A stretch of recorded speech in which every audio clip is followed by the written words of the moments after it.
ইতিহাসে এমন এক জাতি ছিল যাদের শক্তির সামনে পাহাড়ও তুচ্ছ মনে হতো, যাদের দেহ ছিল সুউচ্চ, কণ্ঠে ছিল অহংকার আর চোখে ছিল সীমাহীন ক্ষমতার নেশা। তারা বলতো, আমাদের মতো শক্তিশালী আর কে আছে? কিন্তু তারা ভুলে গিয়েছিল এক সত্য: শক্তি যদি অহংকারে রূপ নেয় তাহলে সেটাই ধ্বংসের কারণ হয়। আজ আমরা জানব কওমে আদ কারা ছিল, তারা কি অপরাধ করেছিল আর কিভাবে আল্লাহর অদৃশ্য শাস্তি তাদের গর্বকে মুছে দিয়েছিল এক ভয়ঙ্কর বাস্তব কাহিনী। এই ঝড় একসময় পুরো একটি জাতিকে মুছে দিয়েছিল, কিন্তু প্রশ্ন, কেন আল্লাহ নিজেই ধ্বংস করলেন?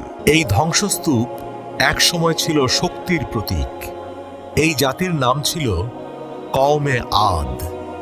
তারা বাস করত আহকাফ অঞ্চলে, যেখানে গড়ে উঠেছিল এক অজেয় সভ্যতা। কওমে আদ ছিল দৈত্যাকার ও শক্তিশালী। নিজেদের তারা পৃথিবীর সেরা ভাবত। তারা বলতো, আমাদের মতো শক্তিশালী আর কে আছে? পাহাড়ও আমাদের সামনে দুর্বল। তারা পাহাড় কেটে প্রাসাদ বানিয়েছিল, ভাবত মৃত্যুও তাদের ছুঁতে পারবে না। এই শক্তিই ছিল তাদের সবচেয়ে বড় পরীক্ষা।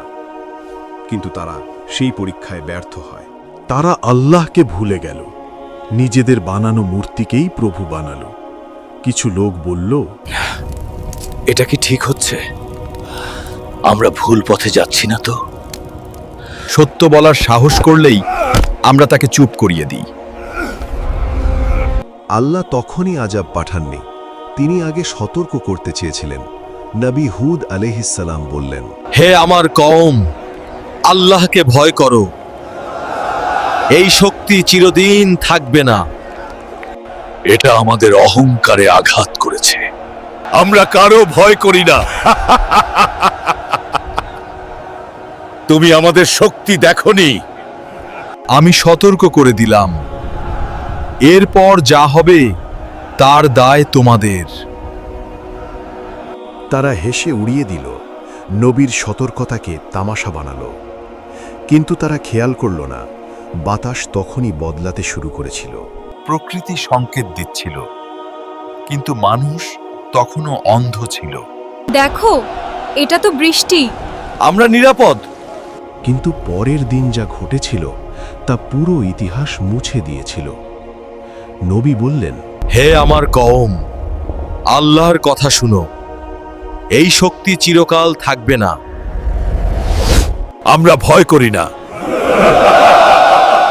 বাতাস আচমকা বদলে গেল, কিন্তু কওম তা দেখল না। প্রকৃতির সতর্ক সংকেত ভয় তৈরি করল, কিন্তু মানুষ অন্ধ ছিল। লোকেরা বলল, এই হুদের সতর্কতা আমাদের প্রভাবিত করতে পারবে না। আকাশে কালো মেঘ জমতে লাগল, কিন্তু তারা ভাবল এটা বৃষ্টি মাত্র। নবী বললেন, আমি আপনাদের সতর্ক করছি, আযাব খুব শীঘ্রই আসবে। আমরা কখনো ভয় পাই না। এখনো আমাদের শক্তি দেখো। প্রকৃতি স্পষ্ট সংকেত দিচ্ছিল, কিন্তু কওমের অহংকার চোখ বন্ধ রেখেছিল।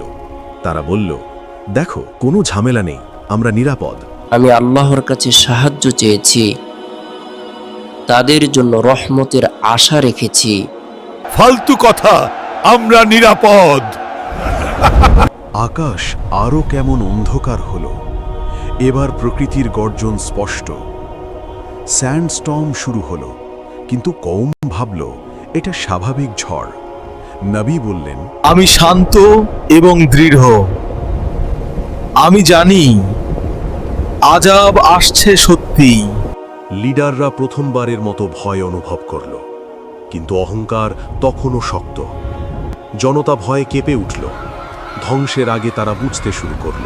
আল্লাহর কাছে সাহায্য চেয়েছি, তারা এখনো ভয় পেল না। প্রথম আঘাত আঁচ হয়ে পড়ল, কিন্তু কওমের অনেকেই এখনো দাঁড়িয়ে। এবার তারা বুঝল এখন আর অবহেলা সম্ভব নয়, আযাব সত্যিই এসেছে। পরের দিন যা ঘটবে সে পুরো ইতিহাস বদলে দেবে। শেষ চূড়ান্ত ধ্বংস শুরু হলো। প্রকৃতি তাদের বিরুদ্ধে গর্জন করতে লাগলো। লোকেরা বলল, এটা কি সত্যিই আজাব? আমরা কি মরব? আজাব সত্যিই এসেছে, কিন্তু যারা বিশ্বাস করলো তাদের রহমত আছে। প্রথম দিনেই ঝড়, বৃষ্টি ও ধূলিকণা সব ধ্বংসের সূচনা করল। অনেকে বলল, আমরা কি এইভাবে হারবো? না, আমাদের শক্তি এখনো আছে। কিন্তু তাদের অহংকার আর কাজ দিল না। প্রকৃতি তাদের শক্তিকে নষ্ট করল।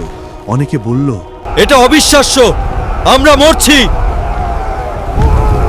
যারা আল্লাহর কথা শুনেছিল